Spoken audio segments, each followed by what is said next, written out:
Hello everyone. So I hope you all are doing fine. तो आज मैं आपको बताने वाला हूँ कि कैसे मैं नीट AIPMT की तैयारी कर रहा था किसी टाइम पे 12th क्लास में, और अब मैं एक एज़्योर क्लाउड इंजीनियर या सिस्टम एडमिनिस्ट्रेटर एक कंपनी में काम कर रहा हूँ। तो कैसे रही मेरी पूरी जर्नी, और कैसे कैसे मेरी जर्नी में प्रोसीडिंग्स हुई, और कैसे मैं यहाँ तक पहुँचा, या फेलियर्स के बाद भी मैंने कैसे अपने आप को संभाला। तो उस चीज़ के बारे में मैं एक अपनी जर्नी के बारे में, जो कि इतनी कोई ख़ास नहीं है, बट फिर भी मैं आपको एक स्टोरी की तरह आपको बताना चाहता हूँ। तो 2015 में मैंने 12th करी थी। उस टाइम पे मैं आकाश इंस्टीट्यूट है जनकपुरी में, वहाँ से तैयारी कर रहा था। तो मैं एंड के बैचेस में था। यही होता है ना, कोचिंग इंस्टीट्यूट्स में क्या होता है, बैचेस भी होते हैं A1 A2 टॉप के बैचेस। जो बेस्ट स्टूडेंट क्रीम लेयर होते हैं, वो बेस्ट स्टूडेंट्स सबसे टॉप वाले बैचेस में होते हैं, और उसके अकॉर्डिंग बैच डिग्रेड होते चले जाते हैं। तो मैं काफ़ी लास्ट के बैच में था। उसका रीज़न ये भी था, मैंने 12th में ज्वाइन किया था। ज़्यादातर लोग पहली 10th के बाद ज्वाइन कर लेते हैं, तो मैंने 12th में काफ़ी लेट ज्वाइन किया था रेगुलर। तो मेरा स्कूल भी चलता था, दिन में मैं स्कूल जाता था 2 बजे, फिर उसके बाद 3:30-4 बजे से मेरा कोचिंग इंस्टीट्यूट स्टार्ट हो जाता था 8 बजे तक। तो इस तरीके से मेरी पूरी 12th मैंने साथ साथ कोचिंग करी। इंटरेस्ट था मेरे को, बायोलॉजी में इंटरेस्ट था, बट मेरे पास मैथ्स नहीं थी 12th में। तो और फिज़िक्स में भी थ्योरेटिकल पार्ट, फिज़िक्स पढ़ना समझना अच्छा लगता था फिनोमिनन्स के बारे में, बट न्यूमेरिकल्स ये सब मैं इतना अच्छा नहीं था, और इतना हार्ड वर्किंग भी नहीं था। मैं झूठ नहीं बोलूँगा, मैंने इतना हार्ड वर्क करता नहीं था। मैं ज़्यादा हार्ड वर्किंग नहीं था। मेरा इधर उधर चीज़ों में घूमना फिरना ये सब में ज़्यादा लग रहता था। मतलब सेल्फ़ स्टडी बहुत कम करी मैंने। तो मैंने पहला अटैम्प्ट 2015 में ही दिया AIPMT का, तो इतना सक्सेसफुल नहीं रहा, काफ़ी कम नंबर आए। फिर उसी के शायद 2015 में ही री अटैम्प्ट भी हुआ था, कि कुछ पता नहीं कुछ प्रॉब्लम हो गई थी, जिस वजह से दोबारा AIPMT का पेपर होता, शायद 15 या 16 में। तो 15 में मैंने दिया, तो मेरा नहीं हुआ, काफ़ी कम नंबर आए, शायद 300 के आसपास नंबर आए होंगे। तो उसके बाद मेरे पास ऑप्शन थे, या तो मैं कॉलेज ज्वाइन कर लेता, क्योंकि 12th में ठीक ठाक नंबर थे, अराउंड 88-89, तो कोई ना कोई कॉलेज आखिरी के कट ऑफ में मिल जाता। बट मैंने मेडिकल का ही सोच रखा था, क्योंकि 11-12 से सोच रखा था, उस हिसाब से मैंने मेहनत नहीं करी थी मुझे लगता है, या कोई इंटरेस्ट नहीं था, सिर्फ लोगों ने बोला, सब ने बोला, इसलिए शायद मैं करना चाहता था। क्योंकि मेरे को खुद नहीं पता था कि मेरा इंटरेस्ट किस चीज़ में। मैं बस कर रहा था कि सोसाइटी से मान्यता देती है डॉक्टर बनने को, और एक डिसेंट करियर है, लोग कह रहे हैं, तो उस चीज़ में मैं पड़ा हुआ था। तो मैंने 15 में दिया, नहीं हुआ, तो फिर मैंने 15 में ड्रॉप किया। ड्रॉप लेके मैंने खुद पढ़ाई करने की सोची। तो मैंने घर से पढ़ाई करी, और एंडिंग में 3 महीने मैंने क्रैश कोर्सेज़ होते थे यहीं पे, टारगेट PMT करके था आकाश के साथ में, उससे 3 महीने का एंड में 16 में क्रैश कोर्स किया, फिर नहीं हुआ। फिर मैंने एक लाइब्रेरी ज्वाइन कर ली सेल्फ स्टडी के लिए 17 में, फिर मैंने दिया 17-18 मैंने दिया, तो उसमें भी मेरा नहीं हुआ।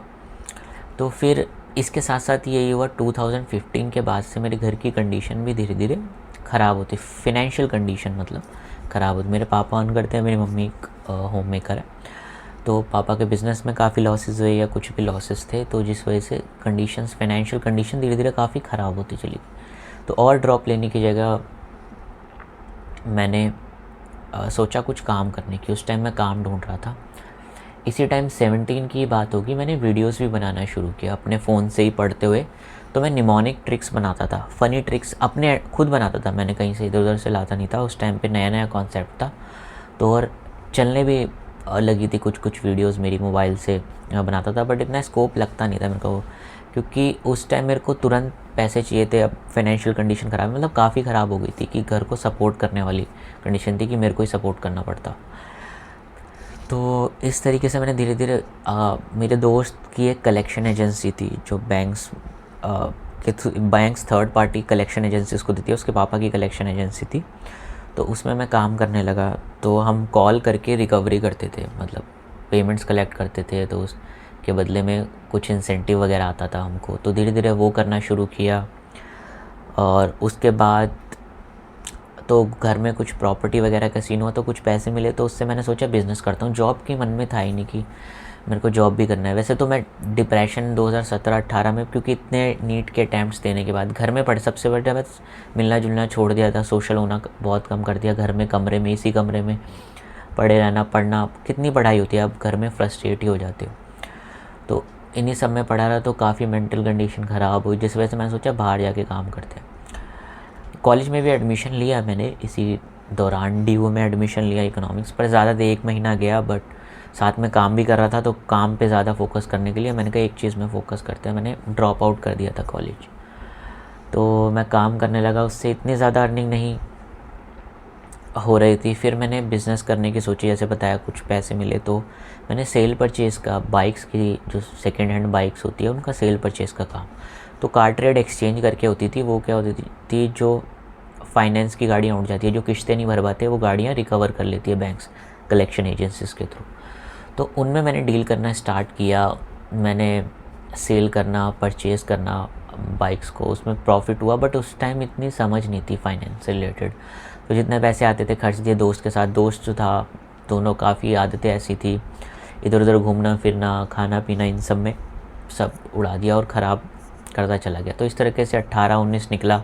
इसमें भी जितना पैसा लगाया था वो सब लॉस हो गया। तो उसके बाद घर की कंडीशन और ख़राब होती चली गई धीरे धीरे। तो फिर मैंने जॉब करने की सोची।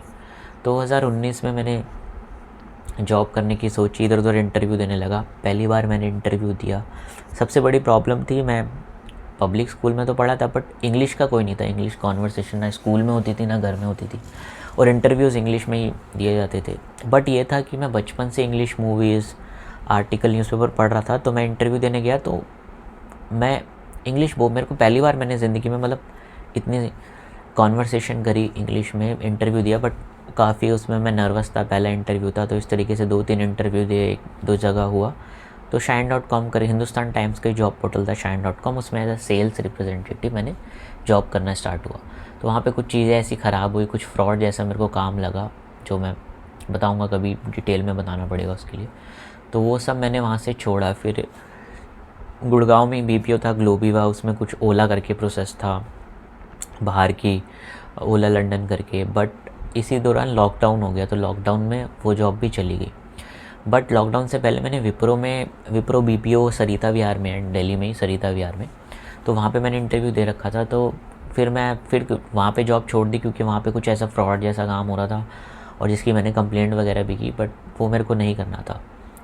साथ ही कुछ ऐप्स वगैरह थी जिनसे मैंने लोन्स ले रखा था, कैश पिन पता नहीं बहुत सारी। तो बहुत सारे कॉल्स आते रहते थे, मैं इंटरव्यू देने जाता रहता था। तो काफ़ी डिप्रेसिंग पीरियड रहा वो भी। तो फिर ऐसे मेरी जॉब वहाँ से मैंने छोड़ी। फिर ऐसी लॉकडाउन में एक रेड कारपेट करके थी, वहाँ पे भी एज अ कलेक्शन एजेंट मैंने काम शुरू किया। बट कलेक्शन का प्रेशर रहता था और इतना पैसे भी नहीं थे, बहुत कम। तो वहाँ से छोड़ के फिर विप्रो से मेरे को जून जुलाई में शायद कॉल आ गई थी लॉकडाउन के बाद, तो मैंने वहाँ ज्वाइन कर लिया। तो वहाँ पे मेरा प्रोसेस था HP का टेक्निकल प्रिंटर प्रोसेस था। तो हम चैट्स लेते थे, चैट पे US के क्लाइंट्स को सपोर्ट देते थे, प्रिंटर के इशू रिजॉल्व करते थे। आप अगर प्रिंटर ज़्यादा ही ख़राब होता था तो पूरा प्रिंटर कार्ट्रिजेस रिप्लेस कर देते थे हम। तो ये चैट प्रोसेस था, तो इसमें मैंने 1 साल काम किया। उसके बाद ये प्रोसेस वहाँ से HP का प्रोसेस रैम्प डाउन हो गया विप्रो से, मतलब चला गया वहाँ से। तो कंपनी ने वापस ले लिया, क्योंकि विप्रो HP के लिए काम कर रही थी। तो BPOs में क्या होता है, आउटसोर्सिंग होती है। तो HP ने अपना काम आउटसोर्स विप्रो को कर रखा था, वहाँ से चला गया। तो वहाँ से मेरी जॉब गई और मेरे को बेंच पे रख दिया। बेंच वेटिंग पीरियड होता है कि आप जॉब ढूंढ लो, आपको कंपनी सैलरी देती है, 1-2 महीने का वेटिंग पीरियड, आप बाहर जॉब देख सकते हो या फिर किसी और प्रोसेस में डाल देती है। तो बाहर ऐसी मेरे को ओपनिंग का पता लगा, किसी कंसेंट्रिक्स में ऐसी माइक्रोसॉफ्ट का प्रोसेस था, काफ़ी नॉन था, विंडोज़ सर्वर ट्रबल शूटिंग सीखने के लिए काफ़ी था। तो मैंने वहाँ इंटरव्यू दिया, वहाँ मेरा हो गया। तो वहाँ से मैंने विंडोज़ की सर्वर की ट्रबल शूटिंग सीखी, ट्रेनिंग हुई, मैंने ट्रबल शूट करना सीखा। उसके बाद मैंने विंडोज़ का एज्योर आया हुआ था, तो हमारे में एज्योर में मेरे को डाला। तो एज्योर के बारे में पढ़ाई की, क्लाउड के बारे में पूरा बेसिक से मैंने पढ़ाई की सारी। उसमें काफ़ी अच्छा किया, मेरा 8-10 महीने में प्रमोशन हुआ, SME बना मैं यूनिवर्सल प्रिंट टेक्नोलॉजी में। और साथ में एज्योर की क्लाउड की ट्रेनिंग मैं बाहर से भी ले रहा था, क्योंकि जिस काम में हूँ अब आपको उसको में बेस्ट बनने के लिए ट्रेनिंग्स पढ़ाई करनी ज़रूरी है। तो वहाँ से किया, मेरी सैलरी काफ़ी अच्छी हो गई थी, मतलब 8 लाख के पर एनम के करीब मेरा पैकेज था। तो ठीक था, डिसेंट था, जिस हिसाब से मैंने 12-13 हज़ार से स्टार्ट की थी 1 साल के अंदर ही, अच्छा प्रमोशन था। फिर वहाँ से मैंने छोड़ के अब जिस कंपनी में मैं अब हूँ, मैंने वहाँ पे ज्वाइन करी as a system admin Azure में। एज्योर में मैंने सर्टिफिकेशंस भी करी। तो विदाउट ग्रेजुएशन में अब मैं डिसेंट अमाउंट अर्न कर रहा हूँ, वहाँ से भी अच्छी सैलरी है। ऑलमोस्ट मेरे को हम कह सकते हैं 100% के अराउंड हाइक मिला पुरानी सैलरी से। अच्छा, वर्क फ्रॉम होम है, घर से ही काम करता हूँ। तो इस तरीके से मैंने बहुत सारे फेजेस देखे, बिज़नेस देखा, और बीच में एक और बिज़नेस भी किया था मैंने अमेज़ॉन पे, कवर का एक फ़्लैट रेंट पे लेके दोस्त के साथ। तो काफ़ी बहुत लंबी कहानी है वो तो, वो बिज़नेस में कैसे मेरे को लॉस हुआ। तो ये सब बिज़नेस करे इतने टाइम में, फिर मैंने जॉब स्टार्ट करी, फिर इसमें इम्प्रूव किया, पढ़ाई की। तो इस तरीके से मैं बस ये आपको एक छोटी सी जर्नी इसलिए बताना चाहता था कि अगर आप एक चीज़ में फ़ेल हो रहे हो, ठीक है, आपका नहीं है, आप किसी और चीज़ में करो। ज़िंदगी बहुत बड़ी होती है। ज़िंदगी का एंड मोटिव आपका क्या है? खुश रहना। ठीक है, आप क्यों बनना चाहते हो कोई भी चीज़, उसके पीछे का आपको रीज़न पता होना चाहिए। तो आपको खुशी रहना है, आप किसी भी काम को करके और अपने काम को अच्छे से करके खुश रह सकते हो। तो ये था किस तरीके से मैं अपने डिप्रेशन से बाहर आया, अपने आप को रिकवर किया। फिर इन सब के पीछे कहीं ना कहीं रीज़न एक वो था, अनफेवरेबल कंडीशंस में आप हार्ड वर्क ज़्यादा करते हो, आपके घर की कंडीशन ऐसी। वरना मैं नीट की शायद तैयारी करता रहता हूँ और साल या बाहर से कर लेता, बहुत सारे ऑप्शंस थे उसके बाद भी। बट अभी भी मैं इम्प्रूव कर रहा हूँ, लर्न कर रहा हूँ धीरे धीरे। तो मैं बस आपको यही बताना चाहता हूँ, अगर आप एक चीज़ में फ़ेल हुए हो, मल्टीपल टाइम्स फ़ेल हुए हो, तो ज़िंदगी कहीं से भी आप दोबारा स्टार्ट कर सकते हो। और ज़िंदगी में हमेशा आपका टारगेट होना चाहिए खुश रहना। आपको अपनी खुशी मिलनी चाहिए। आप किसी के लिए जियो, किसी की खुशी के लिए। अगर आप खुश हो तो आपकी फैमिली खुश रहेगी और आपका समाज खुश रहेगा। तो कभी भी डिप्रेशन में आपका जो लोएस्ट पॉइंट होता है ना, बस उसको झेल जाओ। पेशेंस जो होता है ना, पेशेंस रखो, धीरे धीरे चीज़ें, और हार्ड वर्क, एक रास्ता बनाओ अपने लिए। स्किल डेवलप करो। स्किल मैंने बीच में म्यूज़िक भी सीखा, मेरी कुछ हॉबीज़ थी, मैंने म्यूज़िक सीखने की, यूकेलेले सीखा। तो मैं कुछ भी लर्न, मैंने ये चीज़ जानी कि आप ज़ीरो से स्टार्ट करके कुछ भी लर्न कर सकते हो। भाई अभी तो आप कहीं भी नहीं हो, बट स्मॉल बेबी स्टेप्स लेके आप कहीं तो you can, now you are zero. आप किसी भी सोचो कि यहाँ मैं सक्सेस नहीं पा सकता, वहाँ सक्सेस नहीं पा सकता, बट आप स्टार्ट करोगे, आप एटलीस्ट अपने आप को इम्प्रूव करोगे। और पहुँचना तो किसी ने कहीं भी नहीं है। सक्सेस तो एक एक एक एक सीढ़ी है, उसके बाद दूसरा कोई सीढ़ी बन जाएगी सक्सेस की। एक चीज़ नहीं, दूसरी चीज़ पे आप जाते रहोगे। बट लाइफ में पेशेंस रखना और आगे बढ़ते रहना बहुत ज़रूरी है, मैं ये जानता हूँ। मैंने अपनी जर्नी से यही सीखा। तो ये जर्नी मैं आपके साथ शेयर करना चाहता हूँ। बहुत सारे लोग होंगे जो नीट के बहुत सारे ड्रॉप्स ले चुके होंगे, तैयारी कर चुके होंगे। कोई बात नहीं, आप उसके बाद भी अपनी ज़िंदगी स्टार्ट कर सकते हो, कहीं से भी स्टार्ट कर सकते हो। ज़िंदगी ऐसा नहीं है कि आपकी ख़त्म हो जाती है किसी भी मोमेंट, किसी भी टाइम पे। बहुत एग्जांपल्स आपको सोसाइटी में आसपास देखोगे तो बहुत सारे मिलेंगे। तो एक छोटी सी जर्नी थी। इसी बीच मैंने चैनल भी शुरू किया 2017 में, ट्रिक्स निमोनिक्स बनाने का।